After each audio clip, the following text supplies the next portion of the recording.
Seja bem-vindo de volta ao Bem-Estar. Nós estamos aqui hoje com o Dr. Caio Rosenthal, que é infectologista clínico geral, e também com o Dr. Anthony Wong, que é toxicologista. Ele está nos ajudando a entender como é que funcionam os inseticidas e os repelentes. Só voltando um pouquinho, contra a dengue, então, repelente, o melhor é o que tiver este princípio ativo. Picaridina, mas tem que ter sempre uma boa concentração. O que é uma boa concentração? Acima de 20%. Acima de 20%, procura no rótulo, então. Rótulo, é 25% adulto. E também o DET, que é o mais famoso, que tem há muito tempo, também tem que ser uma concentração acima de 20%. Agora, o importante é que as crianças não podem ter essa concentração. Então, crianças com menos de 2 anos têm que ser uma concentração mais leve, é 10%, justamente porque são mais sensíveis, tanto para um como para outro. Tem uma pergunta na internet? Deixa eu só fazer uma pergunta. Claro. Então, se no caso não achar um para criança com 10%, pode diluir esse produto na água e passar na criança?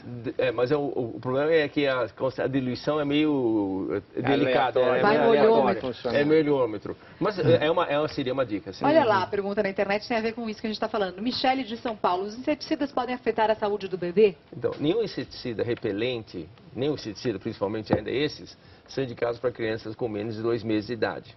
Certo? Então, eles têm muito risco, muito medo sobre isso. Acima de 2 meses de idade, você pode usar. É importante você lembrar, né, assim, apertar isso com raiva. Esse é um inseticida, não é repelente. Nunca deve usar isso no quarto criança, como às vezes a mãe passa em cima do berço. Nunca usar isso no quarto da criança? Em cima do berço para a criança, porque isso é muito perigoso. O lenço, doutor, é bom? Spray?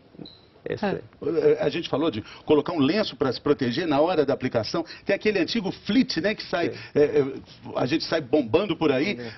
É bom usar o lenço? Não, então, o lenço ele realmente bloqueia uma parte. Né? Mas acontece que o grande problema é quem fica no quarto depois. É a criança. A criança. Então isso não adianta, a menos que coloque uma máscara nela. Então dá um intervalo de tempo, exatamente. Né? É pelo menos 1 hora, 1 hora e meia. É 1 hora e meia, pelo menos antes. 1 hora, 1 hora e meia. Antes de passar isso. Agora, isso pode fazer mal para um adulto também? Então, o problema dos piretroides é que... Piretroide é o princípio ativo disso aqui. Ativo, Os piretroides é que, apesar de ser natural como é derivado do crisântemo, que 15% da população é alérgica a ela. Então, muitas crianças têm asma, rinite, adultos também, urticária.